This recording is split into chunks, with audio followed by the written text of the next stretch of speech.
2003. He's obtained his doctoral degree in the area of organic photovoltaic form, Jain Narain Vyas University, Jodhpur, Rajasthan. He was awarded the Senior Research Fellowship in 2006-2009, the Government of India. His degree is the postdoctoral doctoral research at the Jawaharlal Nehru Center for Advanced Scientific Research in Bangalore. He has been the teaching physics for BE BTech students since 2010. He's taken the research and his area of research interest include bulk heterojunction solar cells and dye-sensitized solar cells and perovskite the solar cells, with a decade of research and consultancy experience. So far, he has a 42 credible publication and in SEA journals, having a more than 1,300 citations, like a H-index 21, I-10 is a 28, and 30 is a conference publications. Also, he has a participated in the several national and international conference, seminars, and workshops. The latest microscopic equipment, the field emission scanning electron microscope, that means FESM, with the energy dispersive X-ray spectrometry (EDS), is offered the testing and consultancy service in a diverse range of microscopic and microanalysis applications, such as surface morphology, cross-sectional, and element compositions analysis to examine the characters of the nanoparticles, the fracture surface of metal composites, organics, and polymers. He has he is also serving the member of board of studies for the institution in that region. He is a life member of professional bodies like a Solar Energy Society of India and Indian Society of System for Science and Engineering. I welcome you, sir. Okay, good morning, one and all. I'm happy to share what will be the things related to electron microscopy with you. I'm very much happy. With though I am doing electron microscopy work still started from my research, but personally I am handling more than 6 years this field in electron microscope along with EDS. So the theoretical experience and practical experience is somewhat it gives some internal whatever some expertise in this field.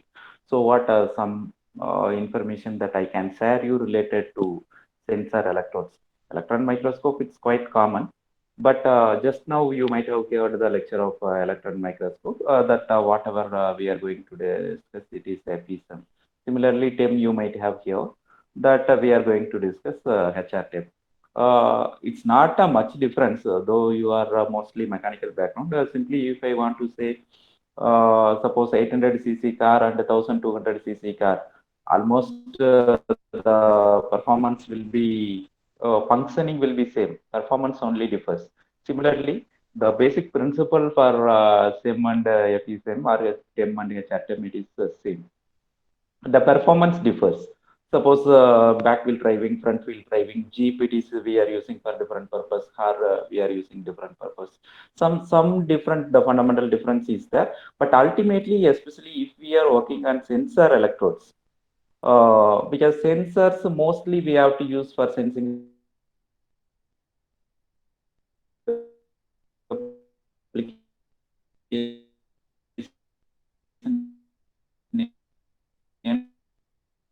particles are playing a vital role.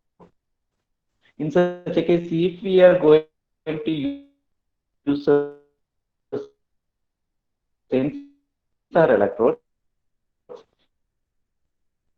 but larger example, the segments not where you are incorporating particles. In such a case, ultimately, FESM is needed and won't serve the purpose. In this lecture, actually the time it's limited to 1.5 hours, so that elaborately we can't able to discuss. Otherwise, for each part we need that much time. For example, FSM, yes, and 3 sessions needed. But anyhow, I'm sure that I can give an outline for the things. For this, my session it is designed in such a way that a small introduction about a microscopy means normally we are using OM, metallurgical microscope, and all you might have in your laboratory. If we are advancing the metallurgical microscope, will it improve the resolution and magnification? Is it possible or not? And then what is the importance of electron microscopy?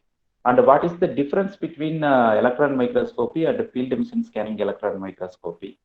And how effectively we can record our images for field emission scanning electron microscopy? What are the sample preparation techniques?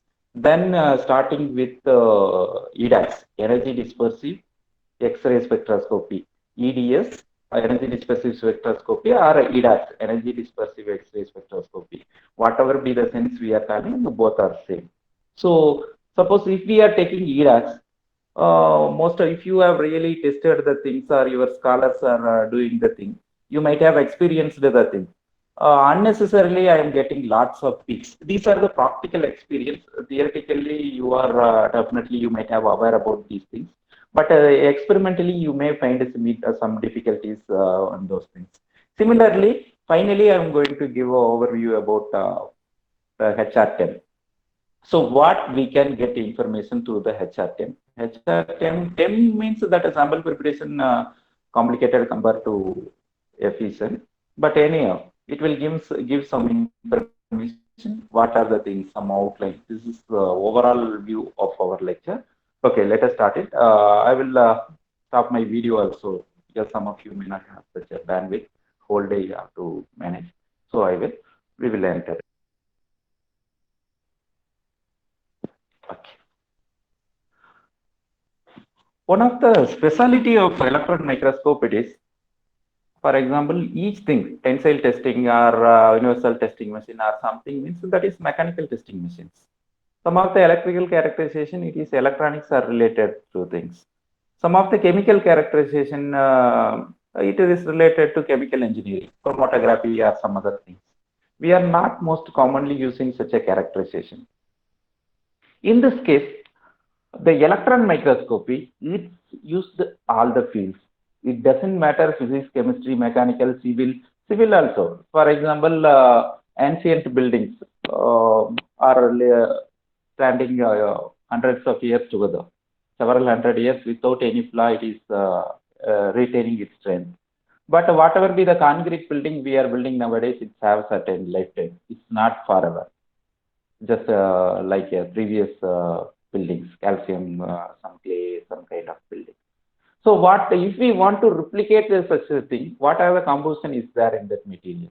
They are coming and they are testing, or how bonding it is there, or some nanoparticle, or some reinforcement, or something. If we are adding with the concrete, how the binding is happening? Those are the things civil engineers are using. The mechanical engineer by default, whatever be the things, for example, fracture or tactile or welded or some reinforcement, whatever be the kind of things we are doing, whether properly happened or not, that we are using the things.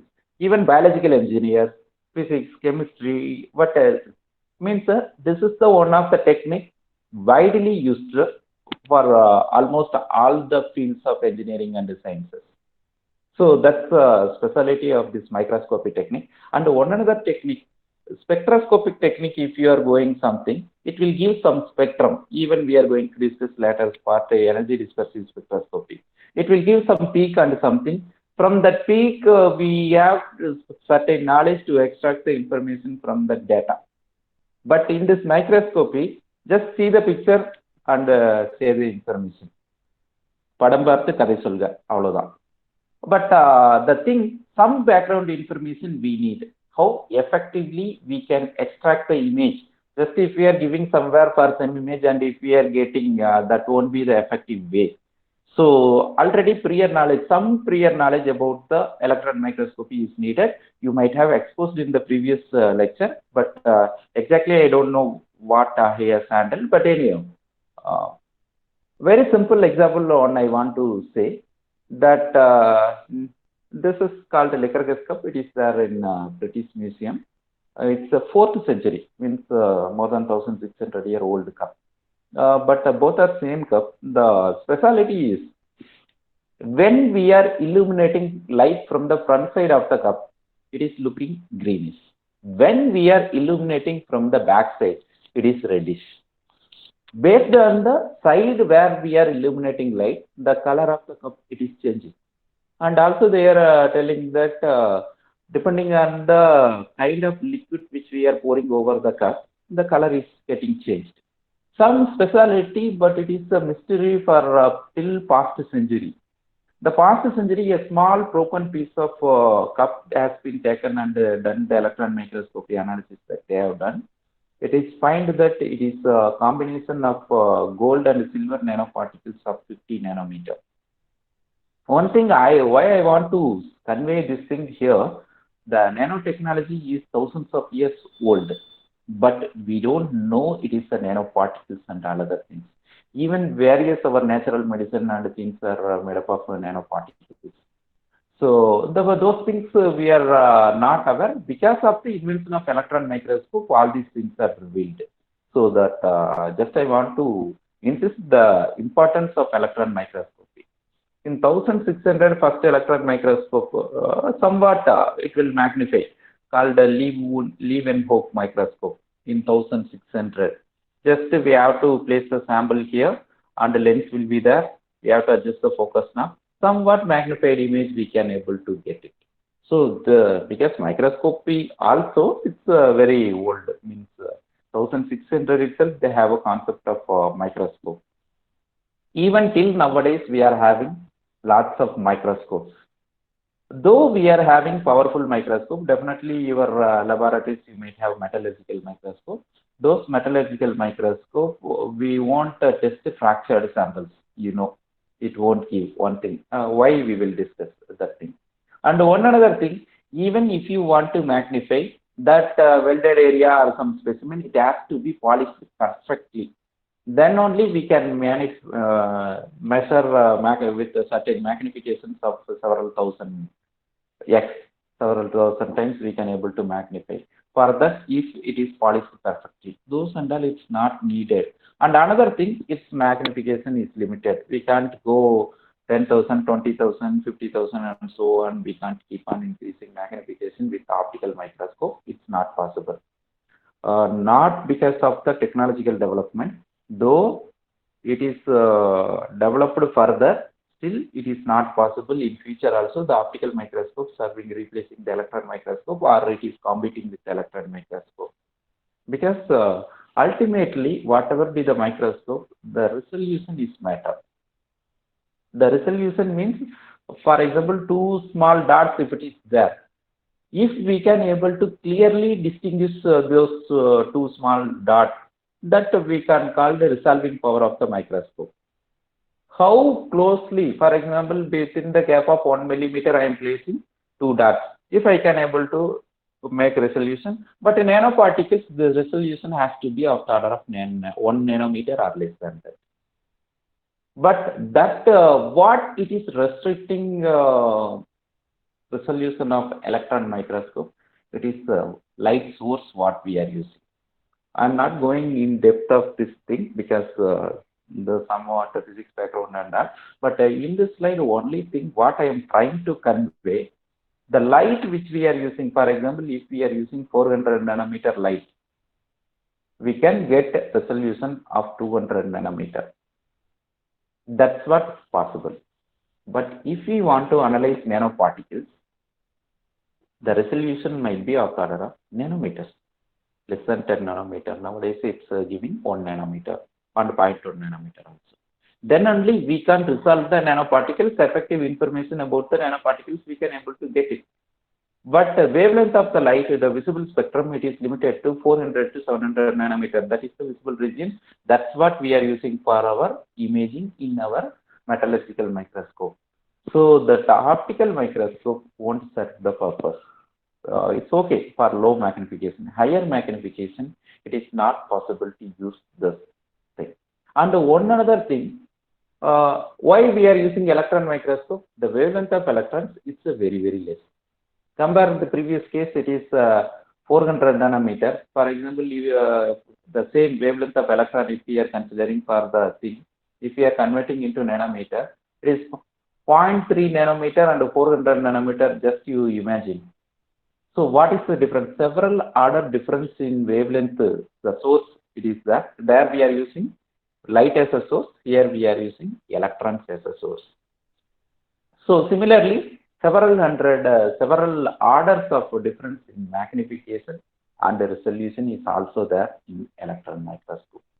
So the ultimately in electron microscope we are using electron as a light source. For example, our human eye can resolve up to 100 nanometer, 100 nanometer, even slightly less than that. 100 nanometer, it's roughly thickness of our human hair. Even light microscope, it can go micrometers order, several micrometers order, it is possible to measure. The electron microscope, including field emission scanning electron microscope, transmission electron microscope commonly, it will go up to the atomic level because of the thing which we have discussed. The source which we are using, the wavelength is the ultimate factor deciding the resolution of the image. The source of the electrons is very less, so very high magnification we can able to get it. It's possible, and the electron will interact with all the material particles. That it is the interesting case. Actually, the first electron microscope that has been constructed by Ernst Berlin in 1933. Actually, he got Nobel Prize also because of for his invention in 1986, because it's a breakthrough invention for the development of nanotechnology and their allied fields. But interestingly, the first electron microscope invented is not a scanning electron microscope. It's a transmission electron microscope, which you are seeing in this. Previously, the conventional electron microscope was there. After development of filaments, either lambda hexaborate or field emission gun, those kind of filament after the invention of 60s, the commercialization of field emission scanning electron microscope happened after 70s. What is the advantage of electron microscopy? Both, it's these some of the things are common as I given in the example previously, 800 or 1200 cc engines. Some of the things are common. The common things that we will discuss, and what are the things differ, that we'll also discuss later. That is, suppose if you are taking a screw, it's not a large one, just 6 millimeter. If you are taking a screw and if you are placing in the optical microscope, you will experience this kind of thing.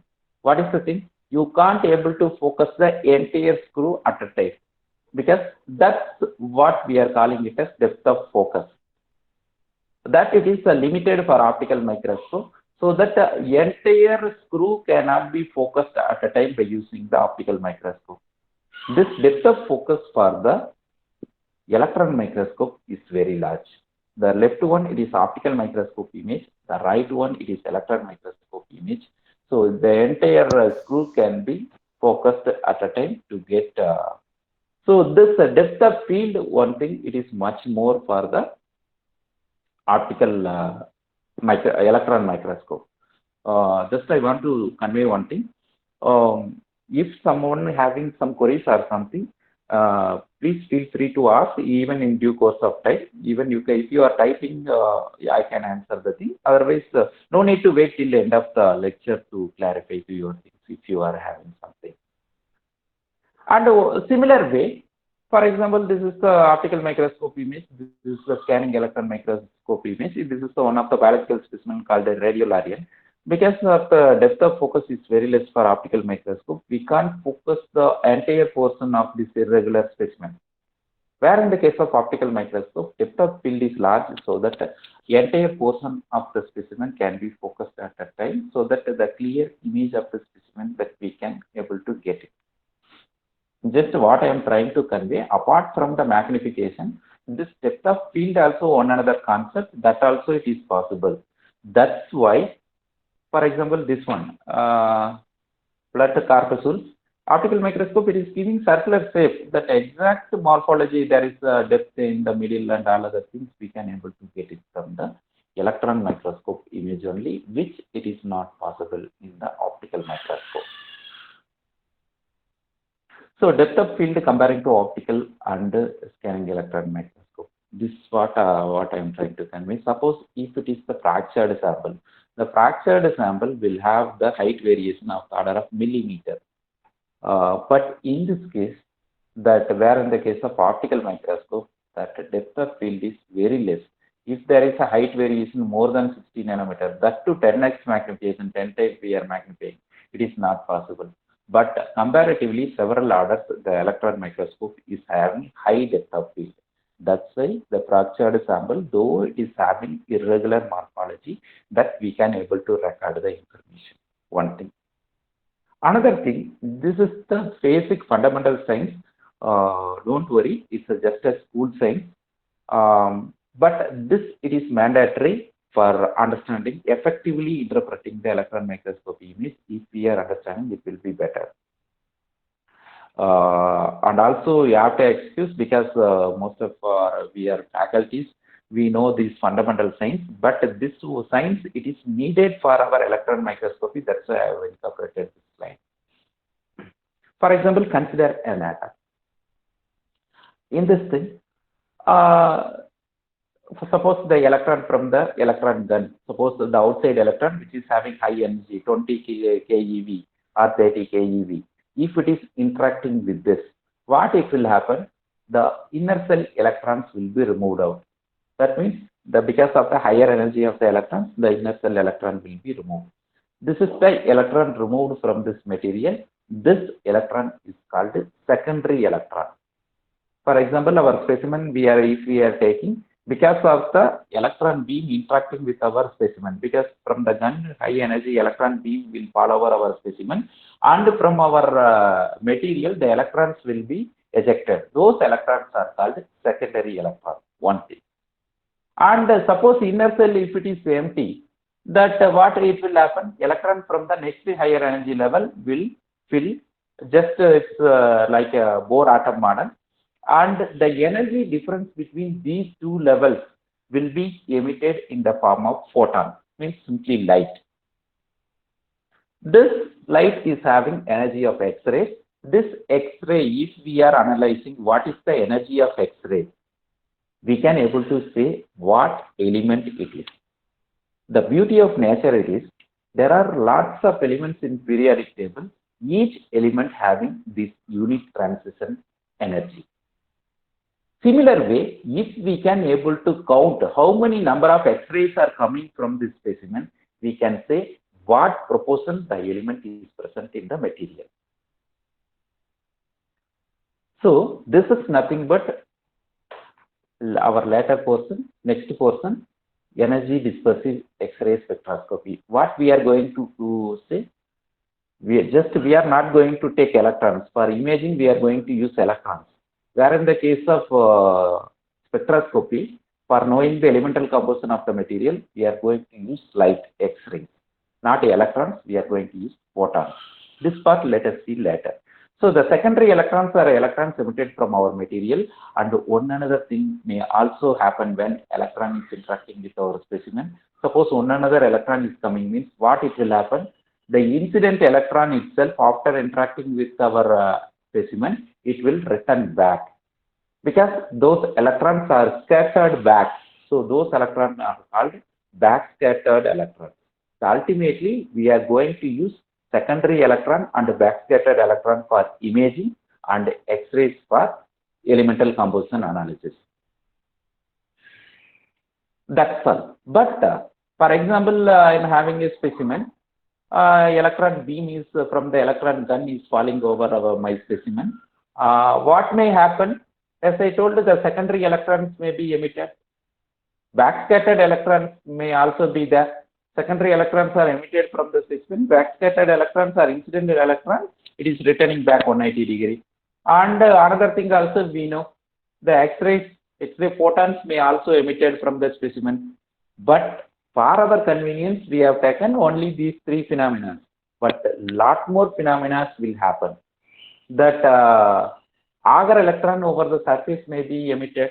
That it is a separate technique called agar electron spectroscopy. It may emit light, cathodoluminescence, and electrons may transmit. That's why we are going to use for transmission electron microscope and electron energy loss spectroscopy. And diffraction may also happen. So XRD we are doing the things, and the sum of the electron may also be absorbed by this material. But all these phenomena will happen at the moment when the electron beam is striking the surface. But we are not bothering about those things. We are only bothering about the secondary electron and backscattered electron for SEM and FESEM, X-rays for energy dispersive spectroscopy, and transmitted electrons for TIM and HR10. So scattered secondary electrons for FESEM and transmitted electron for HR10 and the photons for the thing. This is what we are going to discuss further.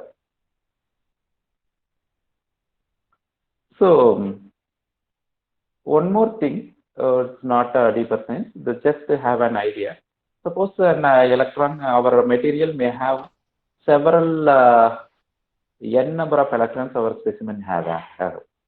When an electron beam is hitting, that secondary electron, the electron which is ejected from our element, it has to overcome the force of the nucleus, it has to come out, it has to reach the surface of our specimen, and from the surface of our specimen, it has to leave and it has to reach the SEM detector, scanning electron microscope detector. But those already it is bounded, it has to reach the surface and again it has to reach the detector. So if that much energy it won't have, normally those secondary electrons will have very low energy, just 10 to 50 electron volt. But that's why our detector will have positive bias. There will be a miss. I will show the secondary electron detector later, that it will have a miss which is biased with a positive bias to attract those secondary electrons which is having lower energy. But it doesn't matter for the backscatter electrons. Why? Because already very high energy electrons are falling over the material from the electron gun. At least 20,000 volt or 30,000 volt, we are accelerating the things. Such a high energy electrons, while it is returned back, it will have sufficient energy to reach the detector. So for the backscattered electron imaging, we won't need much thing. But one more thing you have to know, there are two modes of imaging also there: secondary electron imaging, backscattered electron imaging. More than 90% in the electron microscope imaging, whether SEM or FESEM, we are using the secondary electron imaging. But the backscattered electron imaging also, in some cases, it will give some fruitful information. That also we will discuss in this part, especially sensor electrode part also. The ultimate thing, secondary electrons are having lower energy and backscattered electrons are having higher energy. Less than 50 electron volt only the secondary electrons are having. So that's all. This fundamental science we need to proceed further related to our electron microscopy. No more deeper science, just surface science. That also for doing whatever be the analogy we are doing, also surface analogy. Exactly, we will discuss it in the forthcoming slides. So secondary electrons will give for topography. Topography, morphology, whatever be the manner we are telling, it's one and the same. Geological people will say very high depth and valley, if it is there in the geological structure, they will call it as topography. If there is not much variations in the physics and chemistry and all nanoparticle and whatever be the things, it won't be not much variations in the height. Only that morphological variation will be there, so they are calling it as morphology. Topography or morphology, whatever we are calling, one and the same. Backscattered electron will give that suppose if we are having one, for example, you are having your composition or alloy which is having one high atomic number, one low atomic number. In such a case, effectively we can get the information or distribution of the alloys one another. Effectively we can extract the information with the help of backscattered electron imaging. That's not possible with the secondary electron imaging. That X-rays we are using for energy dispersive spectroscopy and elemental composition of the material. Effectively, we can able to extract from those EDs. When an electron beam is interacting, top surface several Armstrong agar electron will be emitted. So several nanometer range, maybe up to 10 nanometer range, secondary electrons will be emitted. And up to 100 nanometer backscattered electron will be emitted, and up to 3 nanometer characteristic X-rays will be emitted. Remember, for effective analysis, this slide also we should have a concept. The thickness of our human hair is 100 micrometer. But the electron beam penetration in SEM or TEM, it is 1 to 3 micrometer. That much only the electron beam will penetrate over our specimen. Suppose below 3 micrometer, top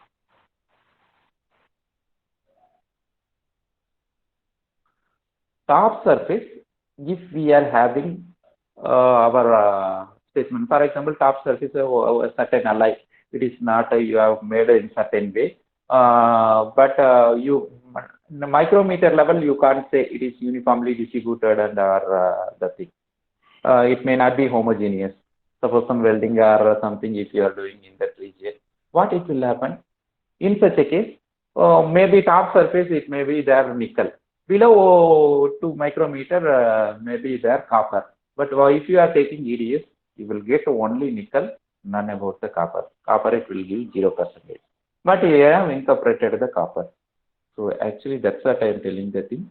It is a surface analysis tool. Effectively, we have to utilize this tool for our analysis. And most of the mechanical engineers, while doing, I'm not blaming the thing, excuse, but generally chemical people, they are much aware of the things other than non-chemical.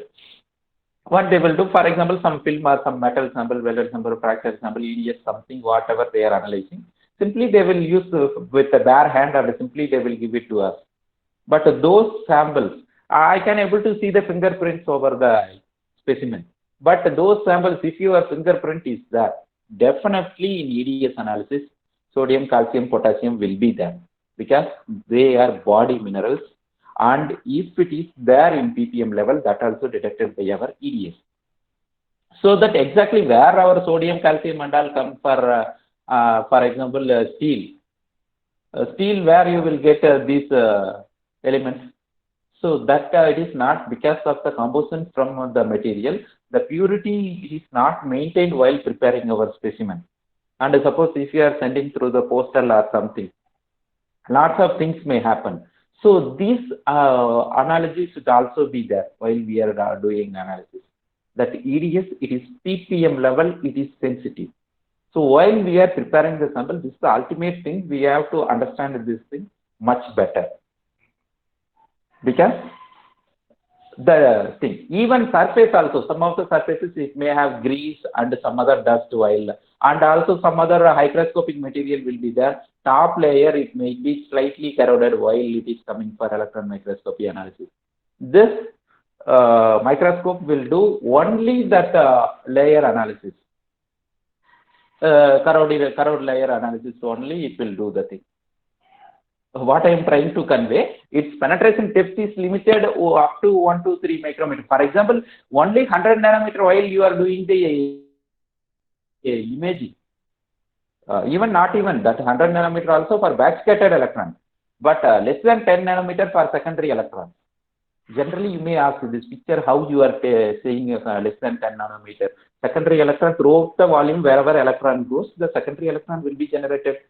But why not the regions are limited for this each electrons and all the X-rays and all other things? The reason it is the secondary electron, suppose if it is generated in this region of around 3 micrometer, it has to reach, travel 3 micrometer, it has to reach the surface, it has to reach the out of surface, and it has to reach the detector which it is placed at the top. But definitely entire region secondary electron, backscattered electron will be generated. But the secondary electron generated in this region cannot reach the detector. It is not possible. Secondary electron which are generated less than 10 nanometer region of the surface only it will reach the detector. That's the limitation for imaging also. That's the thing we are telling. So whatever be the thing, that's why even we are doing some reinforcement or something, if you are doing, you may not get that thing. What it should be, entirely whatever be the particles you have incorporated, that should be at the surface, then only we can able to get it. If it is there inside somewhere, just 10 nanometer below, we can't able to get the information effectively. So this, we have to understand the thing. Okay. Actually, this is the field emission scanning electron microscope, which is available at CIT. We are doing the Sigma version, Cargis. It is one of the famous optics manufacturer in the world. Clarity and resolution will be up to less than 1 nanometer. And the EDS, broker EDS, in this kind of EDS, it may be new. Most of the EDS, it will have very large tank where we have to pour liquid nitrogen, but here it is not needed. So by thermoelectric method, the Peltier cooling will happen. So ultimately, the CCD detector will reach low temperature and it will do the analysis. So this kind of analogy is in progress there in CIT. Now, ultimately, okay, till now the previous lecture you might have heard electron microscope. Now, field emission scanning electron microscope. What is the common difference in layman language? Simply, if you want to understand the thing, how we can able to understand the thing? Actually, very simple. Where in the case of conventional electron microscope using tungsten filament, this is the picture. It will be just like that. What is the principle? If we are providing the potential that it will be heated because of the very high temperature, the electron will be ejected from this end.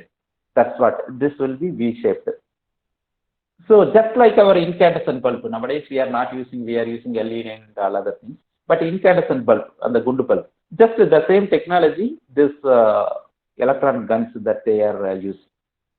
So where in the case of field emission electron microscope, we are not using the tungsten filament. Mostly lapsticks and mostly field emission guns are used. Where this is the field emission gun, what it is, this also silicon and tungsten, but this edge will be very sharp. The technology, what they will do, very high potential they will apply over this field emission gun. Because of the very high potential, the electron will be emitted from this junction, but in this case, it's not because of thermionic emission. This is field emission. Because of very high potential, automatically the electrons will be ejected from this tip, but without heating. That's why this is also called a cold emission. But ultimately, generally, if you are looking, the sharpness, the beam means whatever be the beam we are getting from here, whatever be the beam we are getting from here, it differs majorly. Means because this is not a very sharp spot size, what we are calling spot. For example, if we are having one whiteboard marker, the tip of the whiteboard marker, it will be very broad. Suppose for that, if we are such a electron gun is having such a broad tip, means it won't give very high resolution, because if some materials, if it is having the dimension less than the tip size, it can't able to recognize. Suppose ballpoint pen, very sharp tip, so it can recognize whatever. Suppose if we are rolling over certain surface, depth and hill, it can be clearly found out. It's not that much in the case of tungsten filament. That's what the major difference. That where in the case of tungsten filament, we are using, conventional electron microscope, we are using the tungsten filament, but that life is very limited. Tungsten filament, for example, every 60 to maximum 200 hours it will come. Where in the case of field emission gun, it will come more than 2000 hours. But we can go for field emission gun, but the thing it's not, there are various technical parameters are there. In terms of magnification ultimately high, and lifetime is ultimately high. We can go for electron microscope, but it will come, the electron microscope, it will come around the, for example, even if we are changing the filament every 200 hours, the cost is 4,000. But this, even if we are using 1 year, the cost is 2 lakhs. So that it is differs cost wise. So generally, so we are faculty just for the understanding purpose. I am telling the thing. Even instrument cost also, that is coming around 30 to 40 lakhs. This is coming around 2 crores. And the maintenance also accordingly. For field emission gun, if we are using, that ultimate ultra high vacuum is needed. So for that, all other things we have to do, so that the cost of the instrument ultimately is going high. So ultimately we are getting the high resolution. So this is the major difference between the conventional electron microscope and the scanning electron microscope. Spot size is less in the case of FE cell. That's why resolution is more. part size is more, that's why resolution is less. So all other technical parameters, it's not much needed for us. Generally, if we know the clarity between the electron microscope, scanning electron microscope and the field emission scanning electron microscope, that will serve our purpose. So these and all we are teaching our students what are the things we are not using. Conventional optical lenses, we are using magnetic lenses, and whatever be the things we are using, it is inside the vacuum, not in atmosphere, because the electron will pass through the vacuum only. So these kind of things we are teaching for our students. We are much familiar. I am not interested to move into this, which all are familiar. But one thing which I want to convey, the optical microscope, it is one thing we know. For example, how we can able to see the image. Suppose the one room, if it is there, the light will scatter over the surface, walls or floors or roof of the room, and it will reach our retina. The reflected or scattered image will reach our retina. So retina will convert our into object and optical information that we can able to view through our eye. Similar principle is there in microscope also, optical microscope. Just the electrons are reaching the optical lenses, inverted image or some way that we can able to get real image or imaginary image that we can able to get it from the optical microscope, just like our retina. But electron microscope, this is the secondary electron detector. Previously, I have told there is a mesh over secondary electron detector, because secondary electrons are very less energy, less than 50 electron volt. To attract those secondary electron, positive bias will be provided over this. Where in the case of this is the backscattered electron. Backscattered electron exactly over the top, because 180-degree backscattered electrons will be collected by using the backscattered electron, that it will be there at the top. Apart from that, ADS will be there, ADS later part that we will discuss.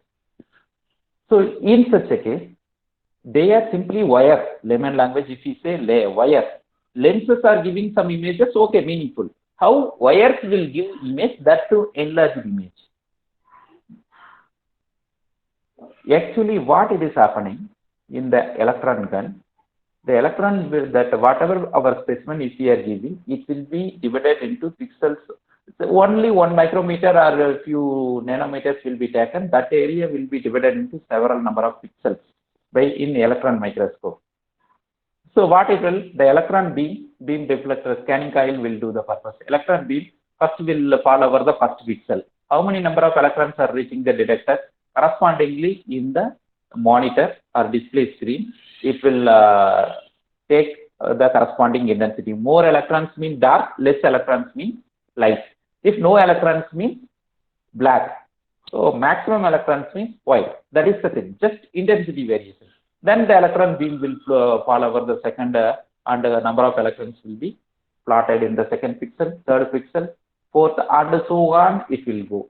Simply the electron microscope don't bother about the image. That each pixel, the number of electrons collected, it is plotted and that intensity variation, it is looking like a three-dimensional picture for us. For example, simply if I want to say some image is there, means line scanning, while you are doing analysis, if you are doing that, it will do this kind of analysis. Means the clarity of the image will be improved from top to bottom. Actually, the electron beam is sweeping over the material and pixel by pixel it is collecting information. What I have told, it's very slow, but this process is happening at a very fast rate, so that we are getting the image. Actually, it's not recording the as such. For example, now we have got the one image. It's looking like a three-dimensional image. Now the perception of the electron microscope image might have changed. It's not like optical microscope image. This is intensity variation plotted. And we are getting just intensity variations. Depending on the number of electrons scattered at each place, it is plotted. And some of the places where it doesn't got none of the electrons, it plotted as dark. Where it has maximum, because this is height is much more, so that maximum number of electrons reach to the detector, it is showing bright. That's what. So these are the, now we can say that it is a very good spherical three-dimensional picture. Actually, it's not a three-dimensional, but intensity variation, it is giving our for us the three-dimensional perception.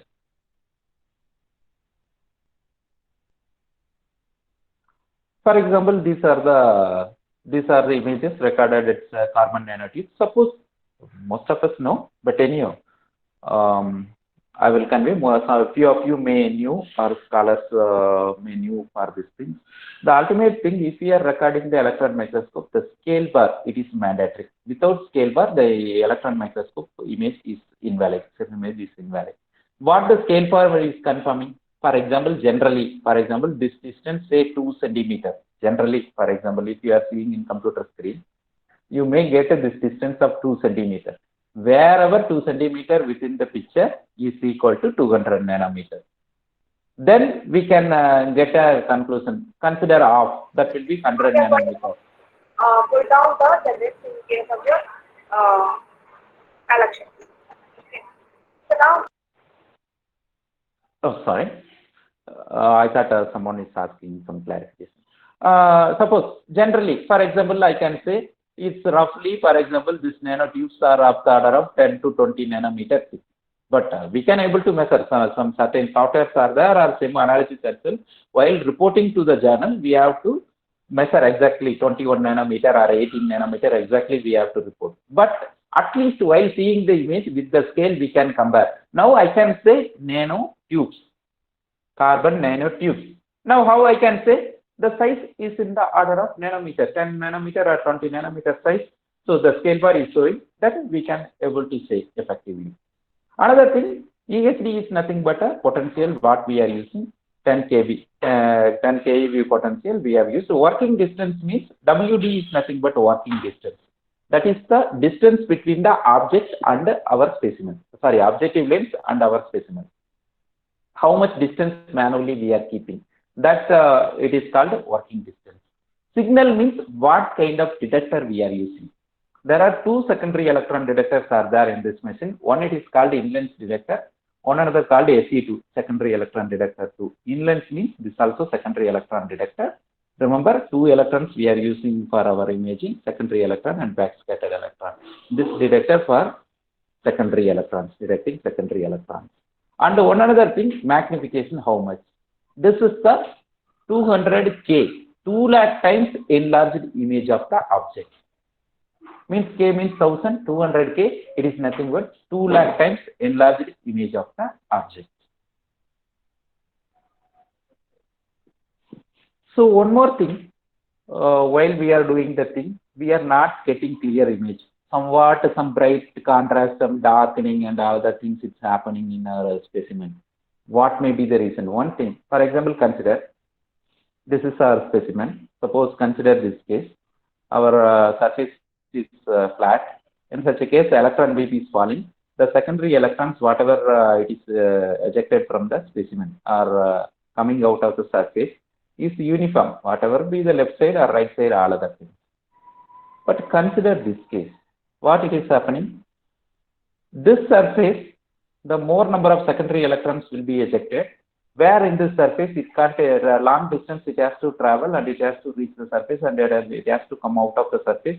So it is not possible. The secondary electrons ejected over this surface, emitted over this surface, will not reach the detector. In such a case, what it will happen? What detector knows? More electron bright, less electron dark. That's what detector knows. It not going to see whether some hill is there, valley is there. It's not going to bother anything about that. So in such a case, what it will happen? There will be a outer glow. Can you able to see that outer glow, whitish glow over the surface? Actually, that glow is not there. Especially exactly if I want to say, see, when you are analyzing the fractured surface, what it will happen? The entire fractured surface will illuminate. It will look bright and it will make the clarity. It will reduce the clarity of the image. Whatever be the information what we are getting, that will be the problem. For example, in this thing, whether ductile or brittle, what kind of information, cup and cone, or what kind of things exactly that we can able to analyze.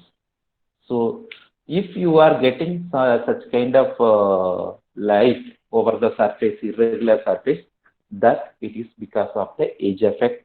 That edge effect can be effectively reduced by technical things, by varying various parameters that we can able to reduce by changing the detector or changing the potential or changing the working distance.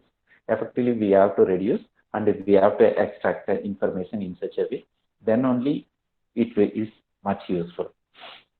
These are the optimization, how we can optimize that those who are handling the instrument, they will take care. See, for example, intragranular fracture or intragranular fracture. Same image that we can able to get it. How the material has broken. So the fracture analysis, if we are telling the things. One more thing you may think, but actually we are much interested about the sensor electrodes. Mainly are fractured or those who are working on those kind of material science related to fracture only he is, and it's not like that actually. So the mechanical background, if I give example in such a manner, you may get better. Even I belongs to physics. The thing now, for example, consider, can you say what exactly it is? Means what information somewhat, it is the same image, 1 micrometer, for example, 25,000 times it is magnified. But what information you are getting? Whether they are particles or something, some information can you able to get it from this? It may look like particles, but in concrete you can't say anything. So now little bit better, still I can't say that the particles are enlarged. But this what the thing. If you are using conventional electron microscope, the maximum magnification you can go this much. 50,000 times you can enlarge. Up to 200 nanometers you can go. But with that itself, we can't conclude anything about the nanoparticles. Mostly if we are using sensors, if there is a nanoparticle coating, if it is done, mostly sensor, it is ultimately mandatory. Either what kind of gas sensor or whatever be the kind of sensor. So in such a case, that field emission scanning electron microscope is needed. What way it is? It is further, the same image further magnified to 1 lakh times. So now somewhat you can able to get the information. What the thing? Something, it seems that some nanorods are vertically standing, but further enlarging 2 lakh times as that I have enlarged. So how it is, what angle it is aligned, whether it is exactly vertical or slightly tilted, all other things that we can able to get it. So now the first image and the fourth image, you can see the difference. Simply in the conventional electron microscope, I'm not telling that it is the master, the field emission scanning electron microscope will only serve the purpose. It's not like that. But in the case of nanoparticle, ultimately there is a need for field emission scanning electron microscope. Suppose less magnification, less than 10,000, 20,000, that conventional electron microscope will serve the purpose, and analysis charge is also comparatively very less, so that we can go for that itself. In these cases, special cases, when we are having the nanoparticle, when we need high resolution and high magnification, it is possible only with the field emission scanning electron microscope. Listen, the same image enlarged at 3 lakh times.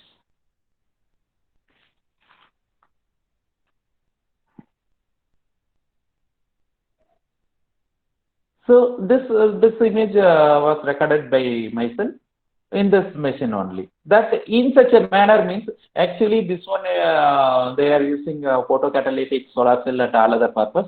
For example, these are the TiO2 titanium dioxide nanorods. Vertically it is placed. So how dye loading will happen, whether the dye will incorporate in between the gap.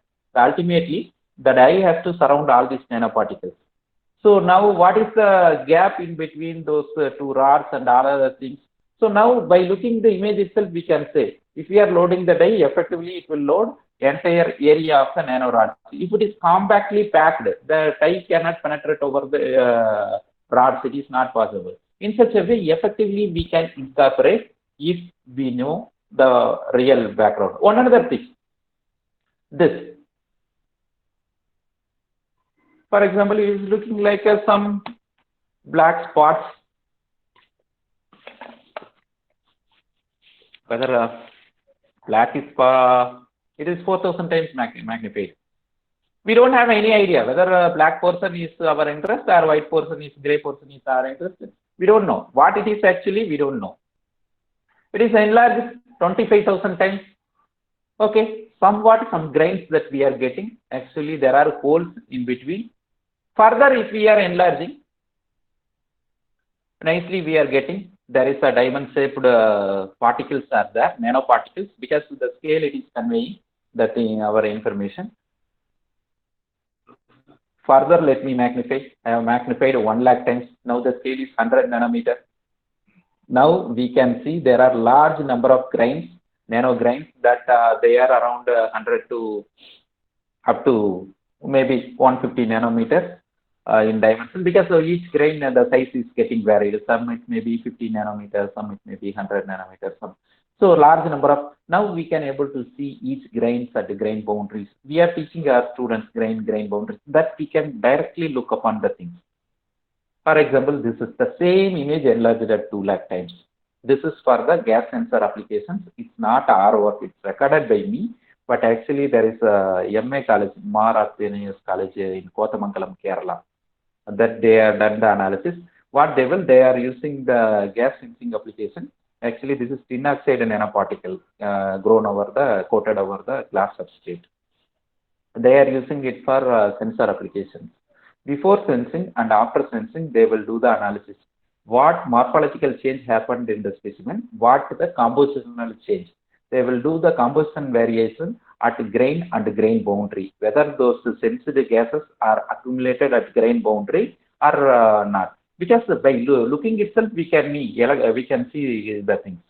Suppose an electron is there, it is generated here, means whatever be the electrical characterization, it has to cross several grains. That grain boundary, their trap states are there. It may not reach. Some of the electron may lapse. It may not effectively collected our electrode. So those things, by imaginarily drawing some certain drawings and showing the things, directly the grain electrical property that we can able to explain from these things. Oh, okay, that still further in such a way we can discuss, but anyhow only 30 more minutes and 2 more analysis it is there. Okay, somewhat you might have got idea about how effective way that we can analyze sensor electrode by using the surface analysis tool. That ultimately it is the only surface analysis tool of several microns, hardly 3 microns. Why I am saying 1 to 3 microns? Depending on the atomic number of our specimen, the penetration depth of our electron will vary. That's why the maximum 3 microns. That's all. Surface characterization tool. For imaging, for this image, the hardly 10 nanometer maximum that I have taken the electrons. This one. I have not chosen, only that electrons will reach the detector. That's what I am only one thing, quickly I will go through the thing. One thing I have conveyed that more than 90% of we are using the secondary electron imaging. What about backscattered electron imaging? Whether it is useful? Because the secondary electron imaging, it will give information, no doubt, because those electrons are collected from our specimen. But backscattered electron image, it's not our specimen electron. They are incident electron. After interacting with our specimen, it returned back. Then how we can extract information, whether those imaging useful in such a kind of question? Just 5 minutes I will give an outline. Suppose the same energy of electron beam, if it is falling over the high atomic number material, for example, well known as the tungsten, what it will happen? It can't able to penetrate over large area. It will return back. More of the electron will return back. Suppose low atomic number material, for example, carbon, easily it will penetrate over a longer distance. So outside we have placed the detector somewhere here. The more number of electron will be, the various phenomena may happen. It may transmit, it may absorb by the material, cathode some way it will destroy, but it won't reach the detector. In such a case, more number of electrons will reach the detector when high atomic number material. Less number of electrons will reach the detector when it is low atomic number material. This is the key point. What our detector knows, more electrons bright, less electrons dark. So how effectively this we can utilize? This is right side, which one? It is secondary electron imaging. We will get very beautiful morphology of this one. Okay. Nickel precipitate over Al2O3 matrix is this actually. But if we are using backscattered electrons, certain areas are looking bright. Why looking bright? You know yourself. Secondary electron imaging, now we are not doing anything with atomic number. But where in the case of backscattered electron, we have already seen high atomic number will give more backscattered electrons. Where in the case of low atomic number, only very few backscattered electrons will reach the detector. In such a case, wherever be the bright spot or high atomic number region, already if you know the nickel precipitate you have added, without going for ADS or any other things, you can say what are the locations in your specimen, in your matrix, the nickel precipitate are incorporated. Exactly, these are all nickel particles. So even this backscattered electron detector is available in CIT, and we are doing this kind of analysis. So this one, it is possible. But I'm not telling backscattered electron imaging is the best. When you are using high atomic number material or the low atomic number material, then only you can use. For example, you have used copper and nickel. Almost equal atomic number. You won't get any intensity variation in the imaging. But one another thing also you remember, it is giving very good morphological information. Here morphological information is lacking. But if you are using one high and low atomic number alloy or precipitate or something, if you are doing, in the same position like this, you record one secondary electron image, you record one backscattered electron image, so that it will give lots of information. Because most of the electron microscopy analysis, because this itself you can analyze. Just like your mechanical testing tensile or whatever be the testing you are doing, that various analysis, this electron microscopy also effectively we can analyze. So that's what thing this nickel phased superalloy. Each phase means how the backscattered electron image. Those who are very bright, it is high atomic number. Those who are very dark, it is low atomic number material. In between means that alloy having composition of high and low atomic number material. So effective information that we can extract from the backscattered electron imaging. Remember once more, the backscattered electron imaging are not emitted from our material. Those are incident electrons returning 180 degrees back to the detector. That will also give such a beautiful information. Actually in ceramics, the platinum particles, just like left hand side it is secondary electron imaging, right hand side it is backscattered electron imaging. Wherever be the bright regions are platinum particles, and the low atomic number materials are looking dark. Apart from this, the cross-sectional images also possible with these things. But a cross-sectional, we have to cut it. Metal particle, if you want to do cross-section, it's but they are reporting in the journal. If they are reporting means they are having focused ion beam. They are calling in that whatever be the metal particle, it will be cutted and they can do the analysis. But now if it is glass or silica substrate, we can break it by using the diamond cutter itself and we can do the analysis. Otherwise, FIB and all, it's there, IAC and only very few IITs, it's there, focused ion beam. So that we can't use that facility, but this is possible. These and all over the glass substrate, various layer. This is the bottom, is FTO, and over that compact TiO2 layer, over that mesoporous TiO2 layer. Each layer, what is the thickness of each layer? This cross-sectional analysis also possible with these things. This silicon nano spring, the same. This zinc oxide nanorods, titanium dioxide nanorods. And one other thing I can convey, for example, this is the specimen, but always we are looking at the electron microscope in black and white because we are not using visible light, electron, it won't give any color. But this much useful information, you can able to get it. But it's not colored by using the Photoshop. Actually, some image processing softwares are there, called Image Mountains Map, and certain those kind of softwares are there with the help of Dragonfly. So with the help of those software, we can do the coloring. Coloring means no need to color, take paintbrush and coloring is not needed. select particular information, choose particular color. If you apply all the areas, the color will be applied. So that it's accepted. Yeah, all the reported journals, this thing it is accepted. Even RSC and various journals, it is reported. High impact journals, the color images, MMH, it's reported. They know the things because whatever be the information we are trying to convey, we can effectively able to convey. Suppose your sample, the various regions are there in cross section or welded regions are there something, different regions, different color if you are using, that the clarity of the image will be much better. It will give much clarity so that the effectively we can report our findings. And another thing also, it's possible with this thing. We can record a different angle, the imaging with a different angle, different tilting angle we can do. Finally, GIF animator kind of things if we are doing, the 3-dimensional animated picture like this also, it is possible with the same, but that it is much complicated one. A sample preparation, especially if you are having our metal samples, there is no sample preparation. But especially we are dealing with sensor electrodes. Sensors may be mostly semiconductor or some other kind of things only we have to use. The conductivity is not just like metals. So in such a case, what it will happen, the incident electron from the electron gun will accumulate in the specimen and it will oppose the further incident electrons.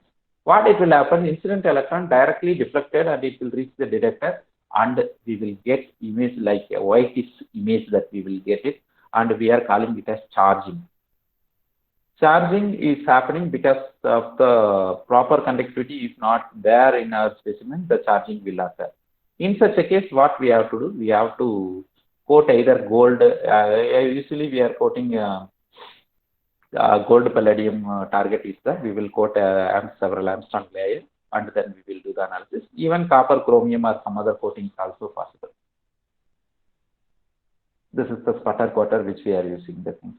So the ultimately that the person who is handling the image apart from the microscope, that he might have some ideas about the instrument and about the image what they are going to record. Because for example, if I have a professional camera, I can't adjust all the parameters and I can't able to take a perfect image. Just this also one kind of photography. So effectively we have to keep all the parameters for the particular analysis so that we can able to get the effective information can be extracted over the image. And also that these are some of the samples it's prepared. Just a minute. For example, this one and this one, the same image, first one and last one. First one it is 5,000 times enlarged, that last one it is 1,000 times enlarged. Actually, it is zirconium particle extracted over sea sand.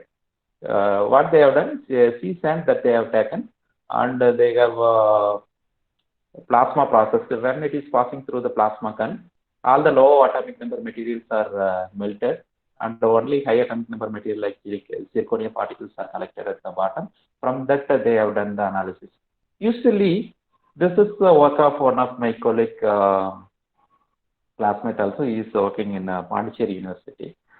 What he has done analysis somewhere and we have also done the analysis. We didn't get any zirconium particle. If we are looking morphology of the zirconium particle, it is perfect sphere of several microns radius are there. In such a case, what it happened actually, while we are loading the samples, actually these are zirconium powder. We will take those powder and we will put it in a butter paper. From that butter paper, we will transfer to the carbon stuff where we are going to analyze the sample. But what it happened, the moment when we have added the powder over the butter paper, all the spherical particles are ran away from the butter paper. Only unprocessed samples are remained over the butter paper. Only those things we have analyzed in the first time. Then only we realized that while we are loading the samples, these spherical particles are running away because we can't able to see that the amount of sample very little what we are taking. And those spherical particle, if it is running out, we have not noticed previously. Later, what we have done, we have taken two butter papers. We have poured in one butter paper, collected the particles in the second butter paper, and we have done the analysis. All the 100%, all the particles are zirconium particles of perfect sphere, and this morphology we got it. The reason why I am telling the things means the only thing, though we are limited time, I want to insist this thing. We are putting, or our scholars are putting months together effort for preparing the sample and all other things. But analysis has to be done in effective way. If it is not done in the proper way, whatever be the kind of analysis, because more importance we have to give it for our analysis rather than our work, I can say. Because suppose if it is reported means none of the zirconium particles are generated, only we are getting the total work what they have done, sand work, whatever they have done, exactly all other characterization they are totally waste. Similar way, sensor electrode or whatever be the thing. Most of the times or most of the things what we are doing, we are simply giving or we are sending sample to some person, those who are handling the SIM for SIM analysis. They will send some images. Whatever be the images they are sending, we have to report in the situation. But it's not the proper way. Just send your scholar for the analysis. I'll let them sit along with them, because the operator may not know, the technician may not know effectively about your samples. Those who have worked with your scholars and yourself, you know the better way. What sample, what exact requirement. So they have to sit along with the technician, whatever be the information, whatever be the location it is needed, effectively that has to be extracted. If possible, you bring some articles which is related article, if it is already published somewhere, you just take that article in such a way, these are my expectation. I am expecting rod, I am expecting nanoparticle, or I am expecting nanoflies, or I am expecting some sandwich structure. That effectively that you have to say. Because if you are telling material and for example, I have made some certain alloys, but you are not going to say which method you have done the thing. But minimum thing you have to say, even if they know, technician knows, no one cannot reproduce the thing exactly what it is by knowing the material itself. Because processing technique you only know yourself. But minimum things if you reveal, then only it is possible for effective analysis. That's what I am trying to convey. Okay, but anyhow, next one, that energy dispersive X-ray spectroscopy. EDS, what it is a thing? Already we have gone through the things. For example, the secondary electrons, what it is ejected, we will use it for imaging. But when the transition is taking place, electronic transition is taking place between two levels, because inner cell is empty, because it has the secondary electron is ejected because of the incident, and that we have utilized for our imaging. But inner cell, if it is empty, ultimately by nature, that next highest energy level, the electron will be filled. So while filling, that whatever be the difference between these two energy levels, that will be emitted in the form of photon. If we can able to measure energy of this X-ray, I can say what element it is. If I can able to count how many number of X-rays are coming out, I can say this how much proportion this element is there present in this material. So this is the simple theory of energy dispersive spectroscopy. That X-rays are emitted. That EDS spectrum also, if you are looking, X-axis energy and Y-axis CPS, counts per second. How many number of photons? What energy? In between we are plotting. From that we are getting what element and what percentage it is. It's not that much simple as I told, but the theory is somewhat complicated. But those all these things we no need to do. The software will do the purpose. All analysis, all the theories, whatever be the problems it's there, that will rectify by the software and it will give it. Those theory, I am not going to the theory. Just what the thing exactly it is. Okay. This X-ray, this slide already we have seen. But you might have heard in X-ray, for example, iron means you may get 2 peaks. Certain high atomic number, whenever 2 peaks or 3 peaks, you may get it. Low atomic number, carbon means oxygen or something, you will get only 1 peak. Why 1 peak at high energy for iron and low energy also one another peak? What may be the reason? Or some low atomic number, why we are getting only 1 peak? Because starting with carbon you will get very low energy. and it will, if the atomic number is increasing, and it will keep on increasing, but certain it will give 2. Why it is the fundamental thing? If the electron is transferring from, say, K cell, L cell, if the L cell to K cell, if the transition is taking place, that scientifically we are calling it as K alpha. But the electron may also transfer from another cell, M cell to K cell also transition may take place. That it is called K beta. For L cell, if the M cell, the electron is transferring, that it is L alpha, L beta, and so on. Similarly, all these transitions that we are calling. So that's why, where in the low atomic number material, there is no possibility for K beta, L alpha, and all. But only high atomic number material, this is possible. That's why 2 peaks, one because of K alpha, one because of K beta, 2 peaks for high atomic number we may get, or because of L alpha, that is.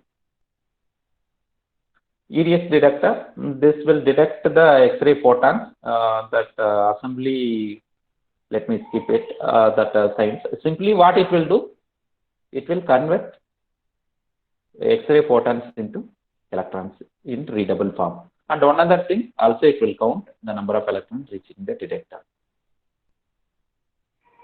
This is the, as I told, just you see the EDS spectrum.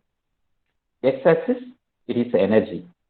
Y-axis, actually they will say it as CPS, counts per second. For example, 0.5 keV, around 10,000 X-rays ejected. Say for example, actually not exactly, for example 1.7 keV, 20,000 X-rays are ejected. So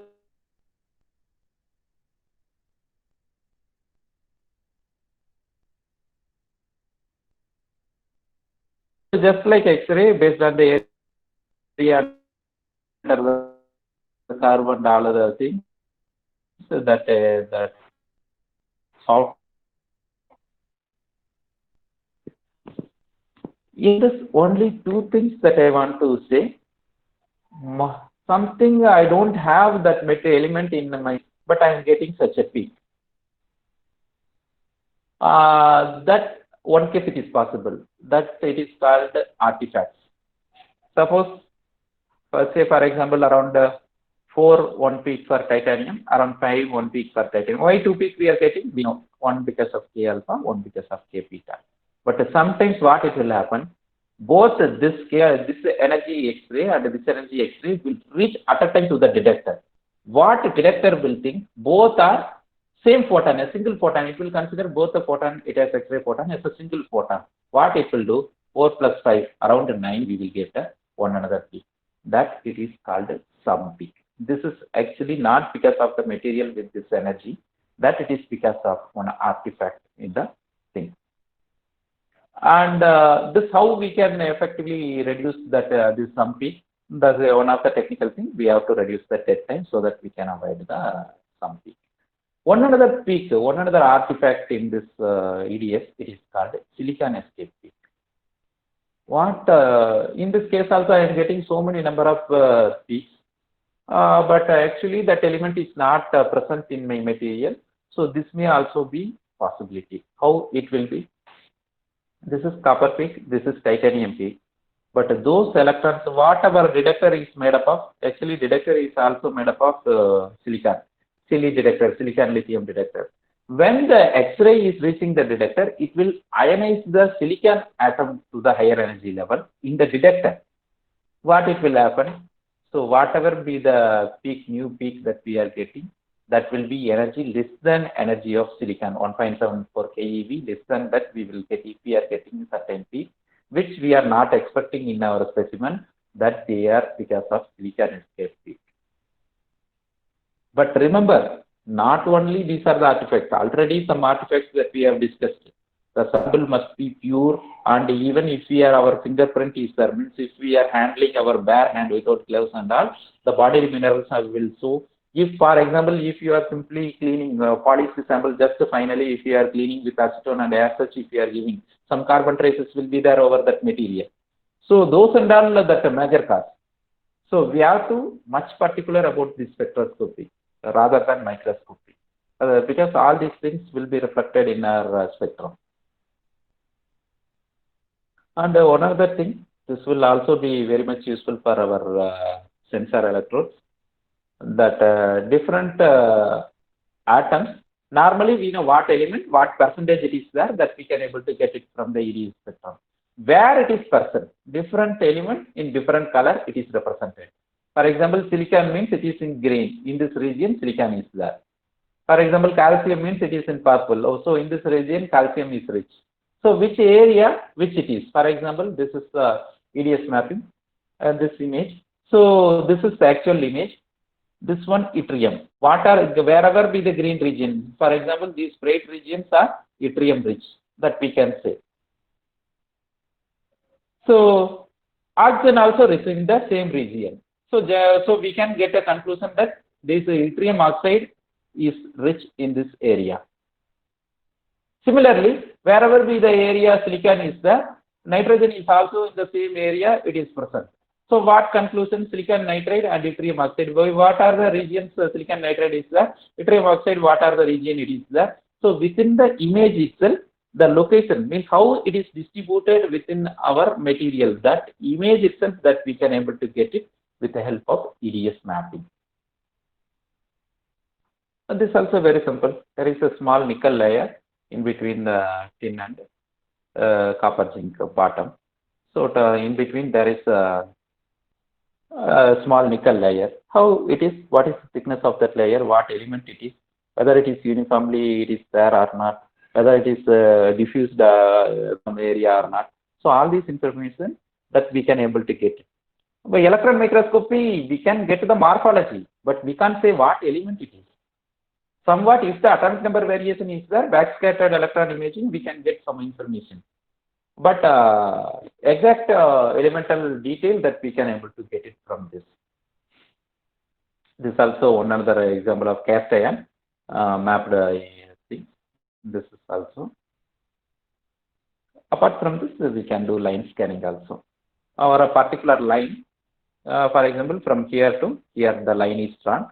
In this line, there are one boundary is there, some other residue is there, here some other material is there. What are the things? Line scanning, how it is getting varied, so that we can able to get it. For example, at this particular place, x-axis actually distance from here to here, from 0 to 40 microns distance that we are doing analysis. At a distance of around 22 microns, which one? This one is rich. The silicon is maximum. The purple brown color, it is belongs to silicon. Silicon is maximum. Green also much more. What is green? Oxygen. So silicon and oxygen, silicon oxide is much more in this region at a distance of 22 to 25 micrometers. But all other elements, like whatever be the elements it is we are there, those elements are lacking in this region. So remaining region it is there. So with respect to that region, a particular place, how the elements are getting varied. This will also give much useful information for sensor electrodes. Some interfaces or some other thing if it is there. Instead of doing conventional EDS analysis or EDS mapping, line scanning will give some effective information. So till now what we have seen, topography, morphology, composition, all these things we can do from electron imaging, secondary electron imaging, and backscattered electron imaging. And EDS means energy dispersive spectroscopy, one of the spectroscopic techniques that we can able to get it information. Another thing, it is HRTIM. Just I will give an outline for HRTIM within 5 minutes. What we can able to get it from HRTIM. Normally, TIM we can you might have exposed in the forenoon session. So that I will insist HRTIM, what way it will be better. So image structure and the EDS we can do in FESM also, HRTIM also. Both we can do EDS. The same thing, theory and all other things are same. So EDS it is same. So now consider FESM and TIM. Where in the case of FESM, scattered electron we are collecting, HRTIM, transmitted electron we are doing. So sample preparation is separate technique. So I am not entering into the sample preparation technique because the sample has to be so thin so that electron of the order of few nanometers, so that electron can penetrate through the specimen. Accordingly, we have to prepare our specimen. This it is not needed for our FESM analysis.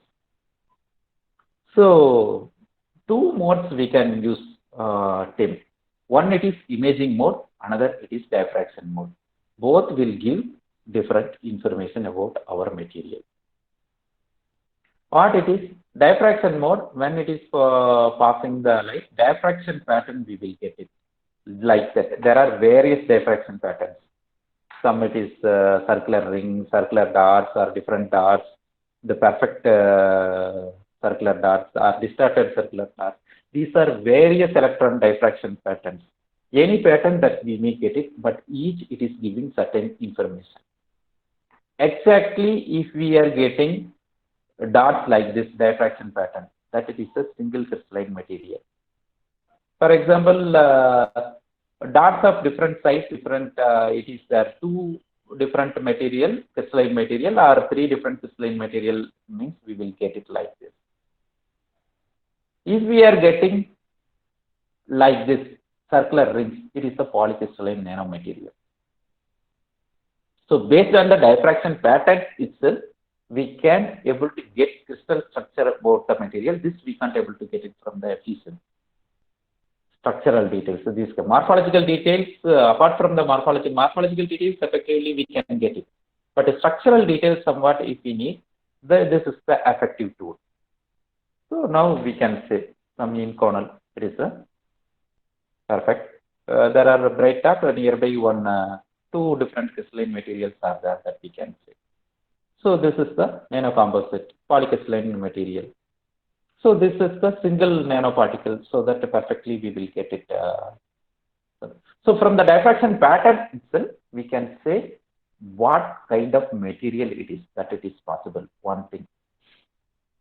Another thing, imaging, if we are doing HRTM images, that D-spacing that we can say. For example, D-spacing means interatomic spacing.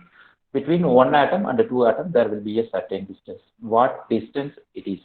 Because if you are doping, that it will be affected. So those and all, that the structural detail that you can able to analyze, and also various kinds of defects, whether it is point defect, line defect, grain boundary, whatever be the kind of surface defect, if it is there present inside the material, that effectively we can able to see here that electrons are arranged in this manner. So, atoms are arranged in this manner. Sorry. Here atoms are arranged in this manner. There is a boundary separating two these things. So what it is? What kind of boundary? Or grain boundary or tilt boundary, whatever it may be. Directly, example we are drawing and all other things we are doing. That exactly we can able to get it from the HRTM. So structural information, HRTM, it is the effective tool. This is also another example. HRTM image, it is giving structural information. How it is aligned. Even you can use our Burger vector for knowing what kind of dislocation it is. Wedge dislocation or screw dislocation or what kind of thing. So if we are analyzing all these things, diffraction will give you another kind of information, what kind of material it is. This HRTM image that it will imaging mode, it will give some other information, means about structural information. So that using all these electron microscopy techniques in effective way, we can extract information much better.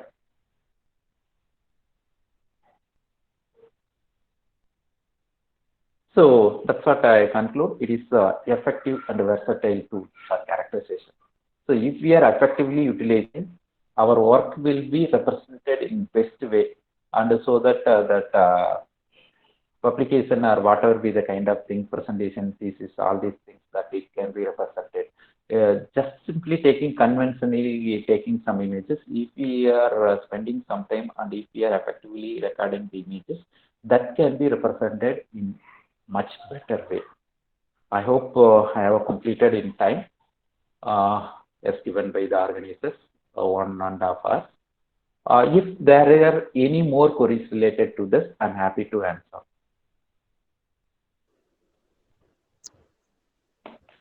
Thank you for your session, sir. Participants, if you have any queries, you can ask me.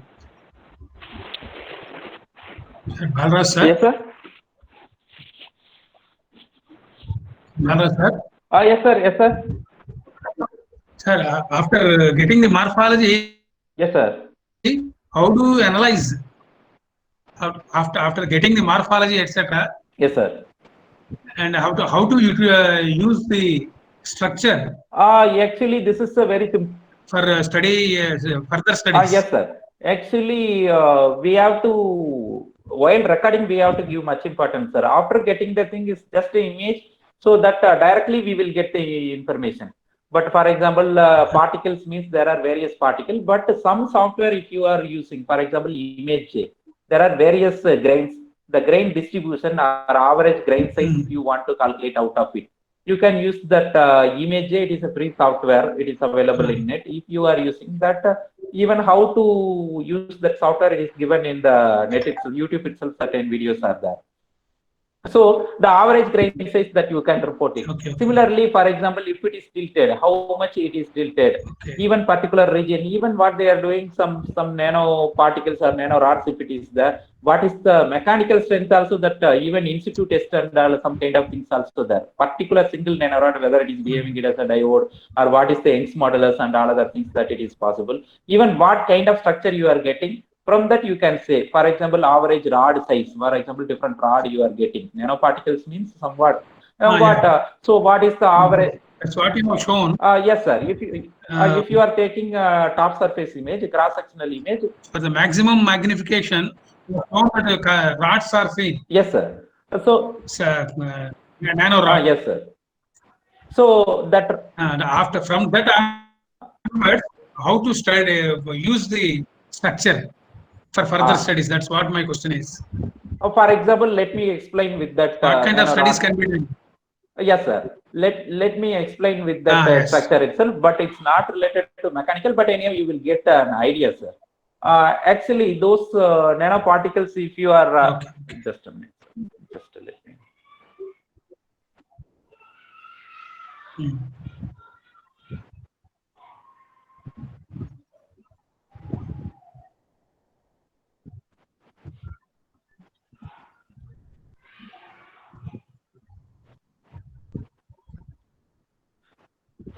Suppose, for example, I am having this this Yes. one. The fourth one. Yes, sir. So what it is, actually, I have to load dice. Yes. Okay, For sir. example, this is 100 nanometer scale. Here and all, only around 10 nanometer gap it is there. Suppose if I am using a die less than 10 nanometer in size, it will occupy entire portion of the, it will attach actually covalently part. It will attach over the liquid, it has to enter entire portion, then only die will attach to the surface. So if so whether I am getting without any gap, if I am getting some structure compactly packed, only surface my die will attach. It won't enter into the thing. Suppose if I am using the gas sensor applications, so in such a case, what is happening at the grains and grain boundaries? So in such a case, that because most of the cases grain boundary will play a role. Even for electrical analysis, the grain boundaries will play a role. Gas sensing also, the boundaries will play a role. So even that boundaries that I can able to see in between the gaps. So by analyzing EDS and grain boundaries, useful information I can extract. Apart from this, for this I will take the cross-section analysis. Whether from the bottom itself it is there, what is the actual height of my rod and all other things. So if I know this collective information, effectively I can able to represent my findings.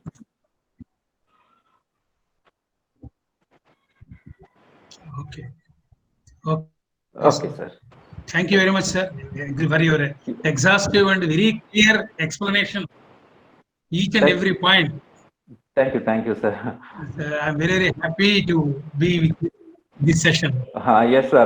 Thank you very much. Okay, thank you, sir. Sir.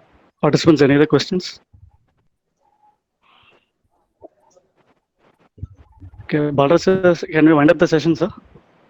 Oh, sure, sir. If there is no other questions, we can wind up the sessions. Even if you are having queries, you can contact this mail ID. You are welcome. I thank the organizers for interacting, for providing a chance to interact with you all. Thank you. Sir, can you wind up? I have completed, sir. Thank you. Yes, sir.